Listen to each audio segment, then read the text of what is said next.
Selamat pagi adik-adik. Kali ini kita akan membahas mengenai jaringan pada hewan. Tetapi sebelum itu, Ibu akan memperkenalkan nama Ibu. Nama Ibu Ervina Priscilia Hale. Mungkin adik-adik bisa memanggil Ibu Ervina.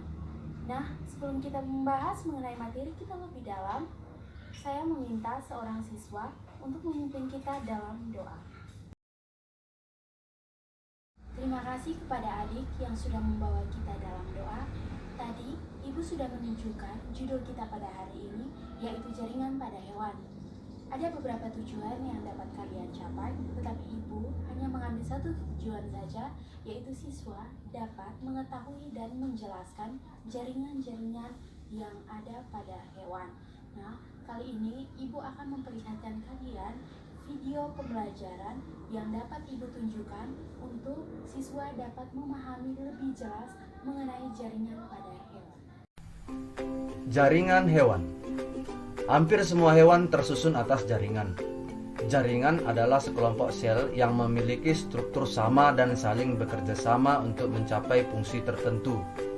Jaringan hewan dikelompokkan menjadi 4 jaringan dasar, yaitu epitel, saraf, otot, dan jaringan ikat. Kita lihat yang pertama, yaitu jaringan epitel. Jaringan ini menutup dan melindungi permukaan luar dan dalam tubuh hewan. Berdasarkan bentuk dan fungsinya, jaringan epitel terdiri atas epitel pipih selapis, pipih berlapis banyak, silindris berlapis tunggal, dan epitel kupus berlapis tunggal. Epitel pipih selapis ditemukan di lapisan alveoli sehingga memungkinkan pengangkutan molekul kecil melintasi membran. Jaringan ini sangat tipis, datar, dan berlapis tunggal. Epitel pipih berlapis banyak melindungi organ dari gesekan luar dan ditemukan di dalam kulit. Jaringan ini berlapis-lapis. Epitel silindris bersifat impermeabel terhadap masuknya bakteri yang ikut tertelan, tetapi permeabel untuk ion apapun yang diperlukan. Jaringan ini tinggi dan berbentuk seperti kolom. Jaringan epitel kubus selapis membantu dalam penyerapan dan memberikan dukungan mekanik. Jaringan ini membentuk lapisan tubulus ginjal dan saluran kelenjar ludah. Jaringan ini berbentuk seperti kubus. Jenis jaringan berikutnya adalah jaringan saraf yang terdiri dari sel saraf atau neuron yang memiliki badan sel dan mengandung inti. Badan sel memanjang dan membentuk bagian sel khusus yang disebut dendrit dan akson. Bagian sel saraf ini adalah sel-sel saraf yang membantu Anda menarik tangan Anda ketika Anda menyentuh duri. Bagaimana hal ini terjadi? Sel-sel saraf membawa pesan, yang artinya dendrit membawa sinyal ke badan sel dan akson mengirimkan informasi ke dendrit sel yang lain. Impuls saraf ini memungkinkan kita untuk menggerakkan otot-otot kita ketika kita menginginkannya, sehingga menarik tangan kita. Otak, sumsum tulang belakang, dan semua sel saraf terdiri dari jaringan saraf. Jenis jaringan ketiga adalah jaringan otot yang bertanggung jawab dalam pergerakan tubuh kita. Terdiri atas otot rangka, otot polos, dan otot jantung. Otot rangka membantu dalam pergerakan tubuh secara sadar.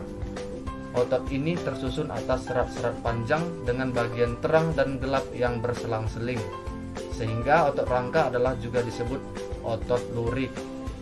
Sel otot polos memberikan gerakan tidak sadar, seperti kontraksi dinding usus.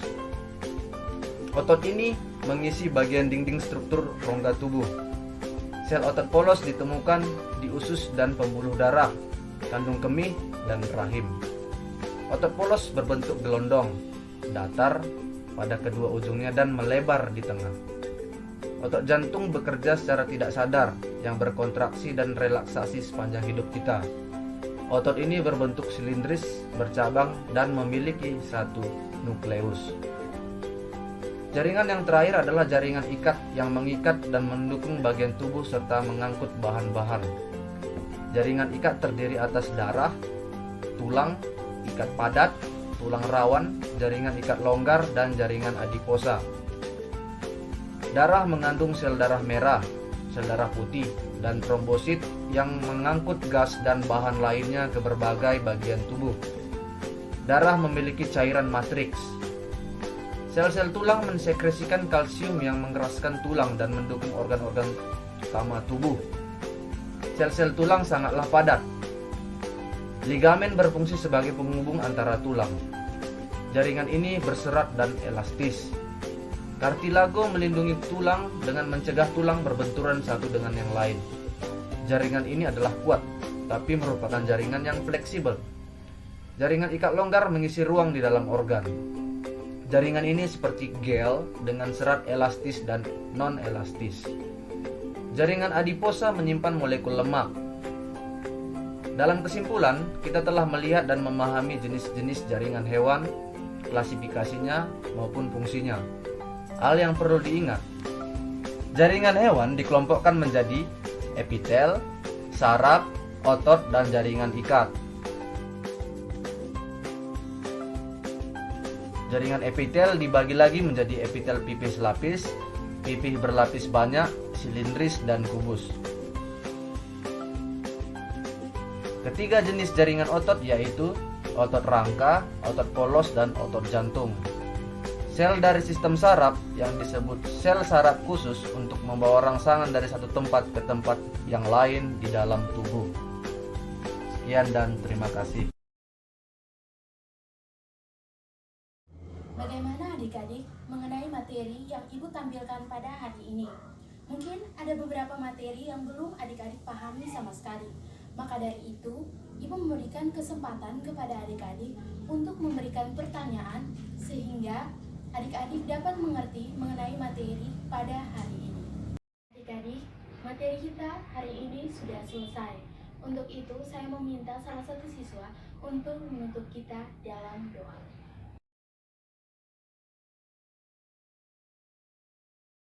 Sekian dan terima kasih.